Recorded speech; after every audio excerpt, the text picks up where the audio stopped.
rays of sunshine gone with them in the rain. The fires at evening said we were brothers. The fires at evening said we were brothers. A soldier I saw weeping beside a dying friend. My officers had said I must hate him till the end. But seeing his grief I knew we were brothers. But seeing his grief I knew we were brothers. A man sat on a doorstep to see the children play. The gentle way he smiled there would charm your fears away. A stranger he, but love made us brothers. A stranger he, but love made us brothers. One day I climbed a mountain with friends of other lands. The words we used were different, but joy one understands.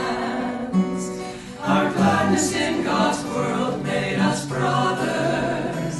Our gladness in God's world made us brothers. The words and customs vary like waves upon the sea. One life beneath the surface binds everyone to me. Who knows the truth knows all men as brothers. Who knows the truth knows all men as brothers. Then brothers, why endeavor to set ourselves apart? The fences we've been building squeeze tight upon our hearts. Come sing the truth that all men are brothers. Come sing the truth that all men are brothers.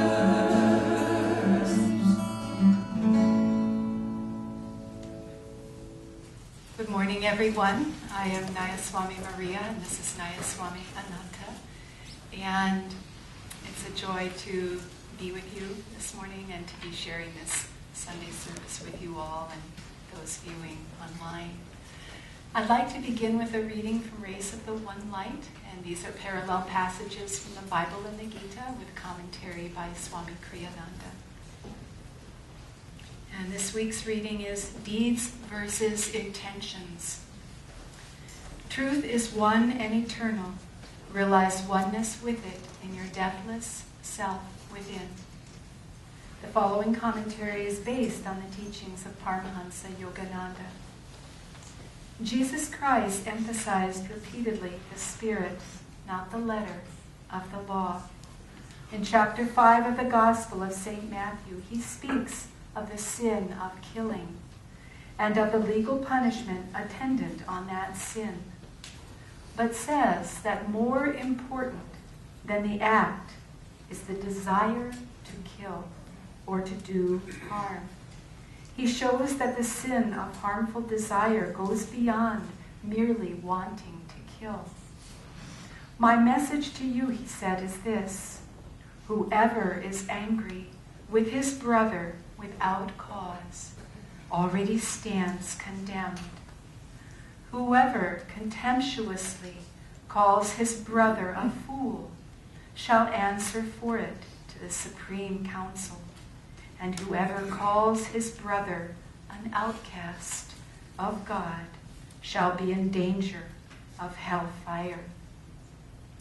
Brother here means any other human being. For all of us, in the highest sense, are brothers and sisters, children of our one Father, Mother, God. The true self of one is the self of all. To hurt another is, even if one doesn't realize it, to hurt oneself. Swami Kriyananda in The Path recalls an episode in which the master, Paramahansa Yogananda, revealed his sense of identity even with the plants. One day, Kriyananda wrote, we were moving a delicate but rather heavy tropical plant into position on the hillside.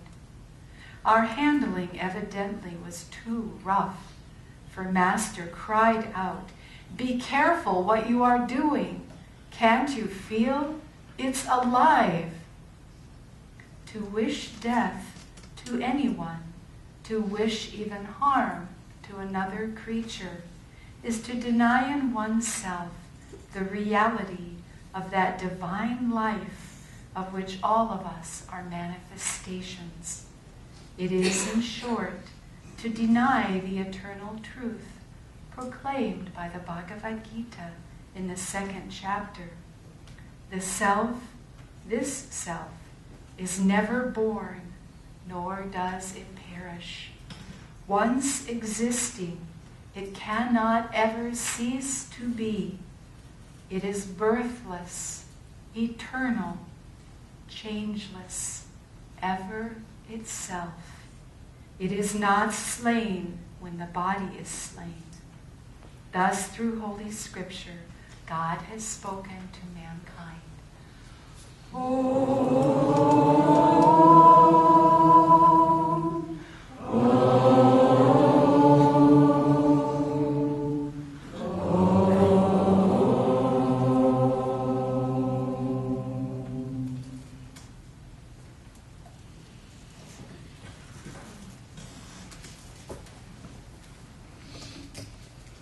I shouldn't stand in front of these beautiful flowers. I'm sorry I have to do this. Thank you all for coming and being online, watching online. It's a great blessing to share satsang with people. We'll talk a little bit about intentions and deeds, so you have good deeds today by participating. I'd like to read from Whispers from Eternity. Paramahansa Yogananda wrote this book. This is a prayer, O divine sculptor, chisel thou my life. Every sound that I make, let it have the vibration of thy voice. Every thought that I think, let it be saturated with the consciousness of thy presence. Let every feeling that I have glow with thy love. Let every act of my will be impregnated with thy divine vitality. Let every thought, every expression, every ambition be ornamented by thee. O divine sculptor, chisel thou my life according to thy design.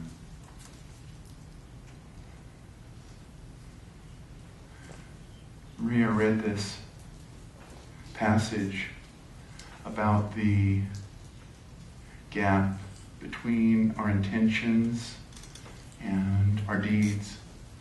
And Master was commenting on the plant being conscious. But in essence, we are part of all that is. It says that in the festival every week. And the highest intention that we have is to realize this and to live in the consciousness of infinity. Whispers from eternity, to hear them and to act on them and to live them. That's really what we have in this life. Kriyananda put it very succinctly in the life mantra. God who is infinite is life. God who is in all life is joy. Life is a mission from on high. Life is the quest for inner joy. That is, in fact, our intention, is to realize that and to live that reality. And many religions and paths, they all lead us to the same place, and they have different terminology. But essentially, we're here to wake up to realize that we're not just this little body, this little self, this little Social Security number with taxes due.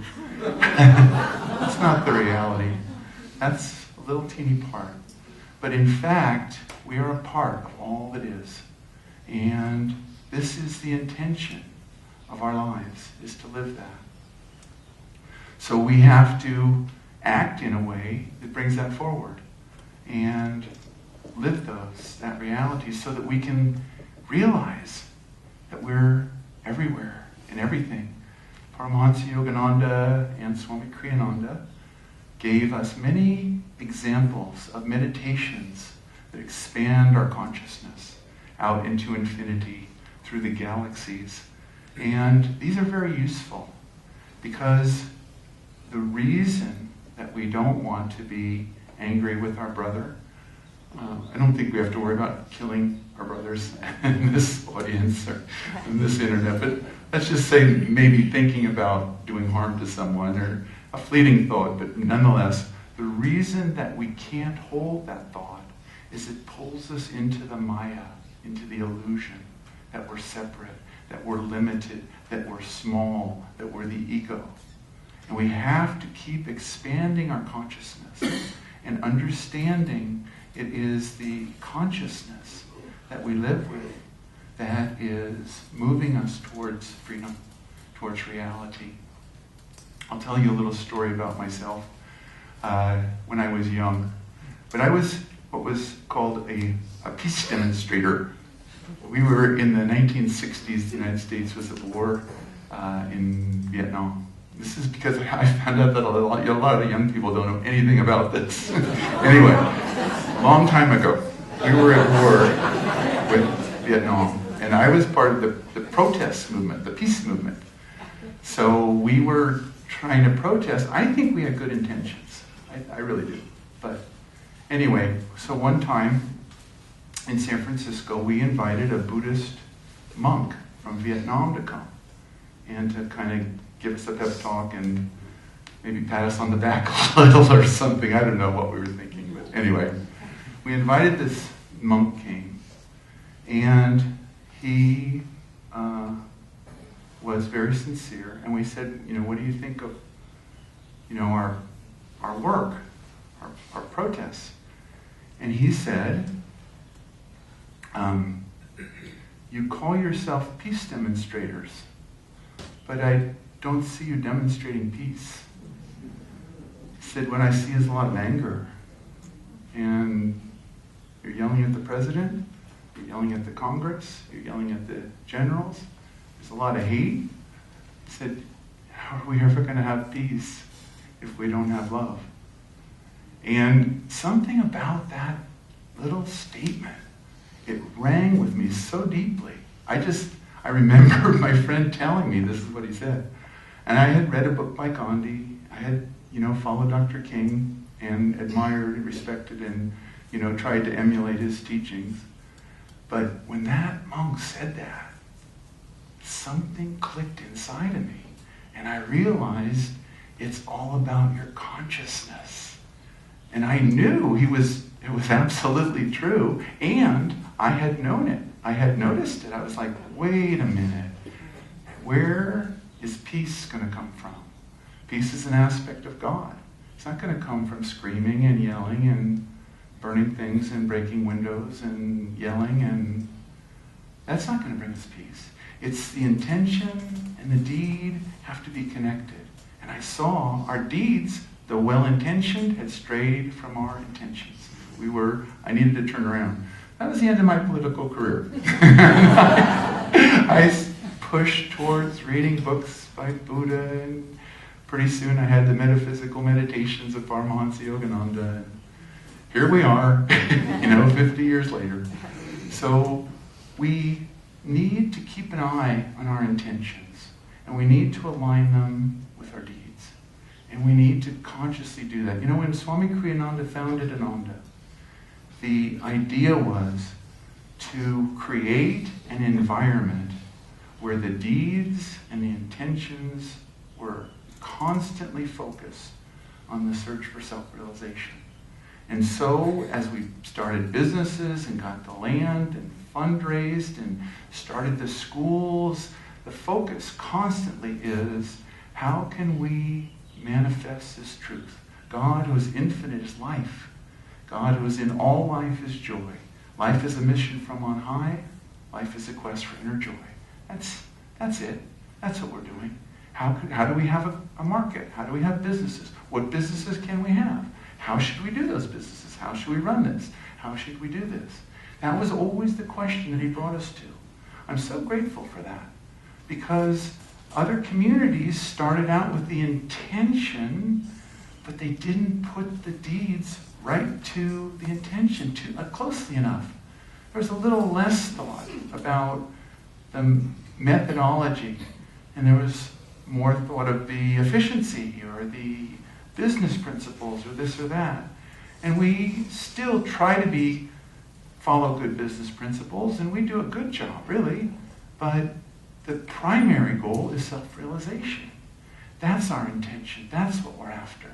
So how do we do that? Well, we have to spread this into every aspect of our lives. And no matter what we do tomorrow morning or even after this service, we have to align it with that intention of self-realization. We have to let it be something that allows us to see God in all life, in all joy.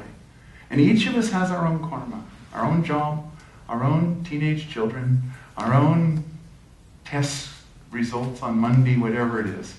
We have to see God, see life. And if you don't call it God, that's fine. He doesn't mind. You can call it the Buddha nature or the Great Spirit or the magic, he doesn't care what you call him. But connect with that life and make that life part of it and see everything that you're doing as part of that life.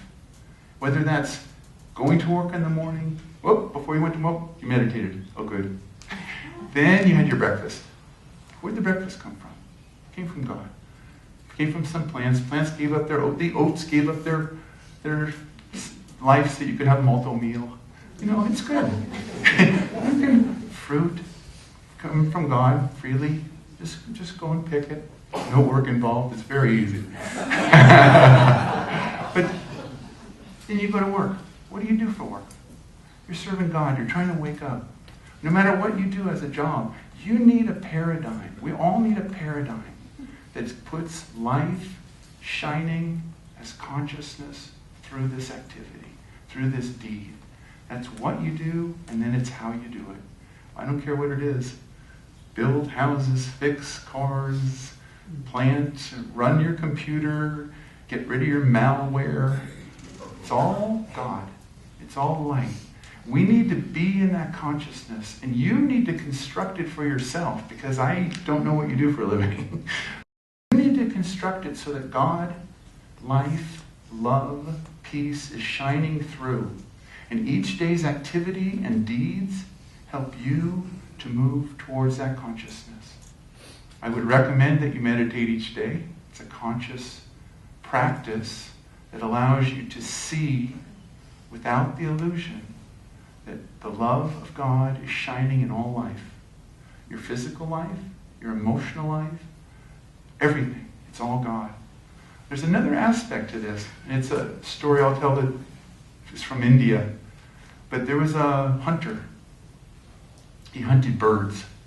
He hunted the birds, took them to the market, he sold them, he got money. That's how he made his living. And he would go down to the river every day, and there was a holy man there. And he would see the holy man, and he noticed that the birds weren't afraid of the holy man. They would go land by the holy man, they would drink water right next to him. Sometimes he saw the birds land on the holy man. He thought, this could be good. Why don't I start to look like that holy man? And so I could learn this. He does some chants, I could learn the chants. He's got an ochre robe, a little dhoti. I can do that. I can dye my dhoti ochre. That's good. I can go there. He's got some singing, he's got some beads. You need some big Rudraksha beads to be a holy man. That's good. And he went there, and he had some gesture, om, om, om, something like that. The hunter learned it. So the hunter started doing it. And he started to act like the holy man. Well, two things happened. One, the birds did come closer. Two, he didn't want to kill the birds anymore. Why did I want to kill the birds? Birds are part of me, part of life. So the consciousness changed, the intention changed because of the deeds. This is the other approach we can take. If you're not enthusiastic, act enthusiastic. Method acting, right? You can take lessons from David Key. Pretend that you're enthusiastic about that new assignment at work. Pretend you want to do that homework at tonight after school. Oh boy, I get to study all these trigonometry books. That's wonderful. But do it. Play with it. It's fun. Swami Kriyananda did an album long ago. It's called Say Yes to Life. And it's a mantra that you've heard from him many, many, many times. But it's true. Put your energy behind it. In your deeds, you'll find your consciousness flipping around. Put your consciousness in that intention and remind yourself, why am I here? Why am I serving this person? Why do I have this job? Why am I married to this person? Why are these my children?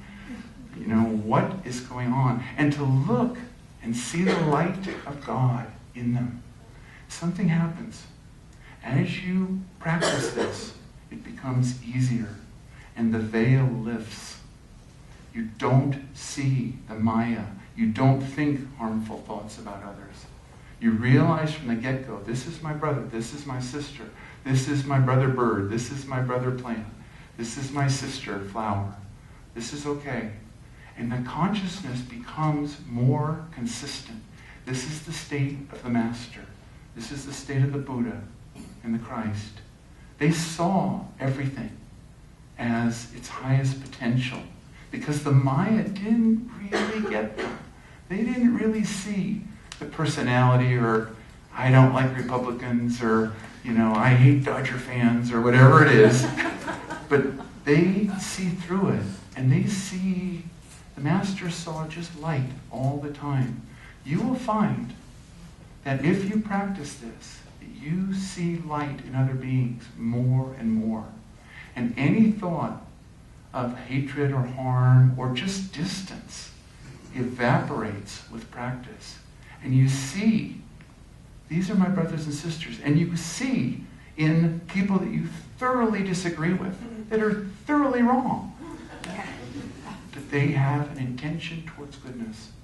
There is a spark of the divine that started that person on that trail. And you may disagree with them, you may not like them, they may have strayed from their intention, but you see the good intentions. That's the spark of the soul that the Gita read about.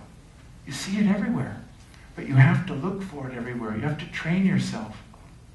There's a wonderful story that Swami tells, Swami Kriyananda told, about a man who came to him, and he was suffering from depression, the mental condition that's actually quite prevalent in our society. And the man came to Swami. I think he wrote him a letter, but he may have just talked to him. And he said, Swami Kriyananda, thank you. You helped me cure depression. Swami said, how's that? He said, I sang your songs of joy all the time. I just kept singing them. And he sang Brothers and What is Love? And these songs of divine joy. And he said, I just kept singing them. And I would just go through the album and then I'd play it again and play it again. And bit by bit, by the deeds, the consciousness comes around.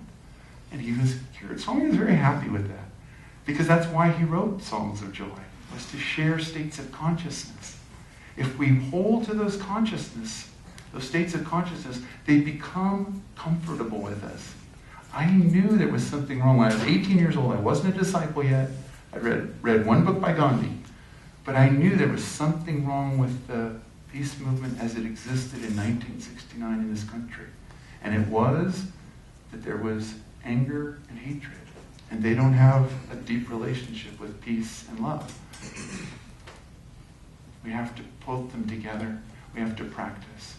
We have to make it a daily activity and remind yourself, where's my joy level? Where is it day to day? And any place where you find it, it's sagging here. Okay, after work and before dinner, we have an opportunity to chisel down my life according to thy design and to look for God. And look for it in your friends, in your work, in everything. And you will find it. And you will find that that's what you are made of. You're not your flaws, your shortcomings. You are a being of joy. I awaken thy light. I am joyful, I am free. Sing that chant. Next time you feel, if you ever feel sad, but if you do feel sad, sing that chant. I dare you. Sing it over and over. Sing it all day. Sing it all week. Sing it all month. Sing it for a month straight. And then tell me, oh, I'm not joyful. I'm not free. It doesn't work. The consciousness is there. The masters are there all the time, blessing and sending their vibration. That's what Yogananda brought, is this message that you must tune in to that level of joy that's always available. Do these exercises where you expand your consciousness. Feel yourself in all bodies. Feel yourself in all planets and galaxies. At first it's a little foreign, but eventually you realize, no, that is who I am. I'm infinite. I have no limits. I'm not limited to just being an American. I'm interplanetary. I'm beyond interplanetary. I'm intergalactic. You probably heard me tell this story, but the first time I saw the autobiography, I was a young college student, and we were studying psychology. This young friend of mine came over, and he goes, hey, you got to read this book. It's the autobiography of a yogi. He shows it to me. He goes, this guy is in cosmic consciousness all the time. Meet the guru, right? So my response, a good disciple, wow, man. But eventually, you get it. Cosmic consciousness all the time. That's where it's at. You practice that. It becomes comfortable. You see it. And then the world looks very, very different. You feel in all plants, in all beings, there's consciousness, divine consciousness, and you're a part of it. You're a part of all that is. Your limits are gone. Your ego dissolved. There's nothing left. What's important? I'd like to close with a very brief and very succinct quote from Swami Yogananda before he became a Paramahansa. This is a letter he wrote to Rajarsi Janakananda, 1936. Paramahansa Yogananda said, think God, enjoy God, live God, love God, dream God, do all things for God. Walk, talk, think, work, move, carry on business for God alone. Have a good week.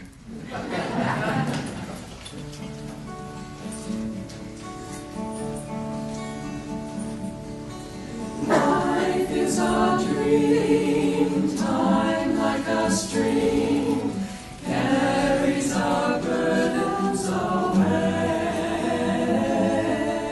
Never despair, joys everywhere, love can befriend you today. Free from all care, like birds on the air, soar above grace and worry, seek joy and be gay. Often on earth, things of great worth, worldly ambitions defy. Sometimes a friend helps us ascend up from life's cares to the sky. Love is a star, though shining afar. It can guide us and help us toward light to draw nigh. Life is a dream.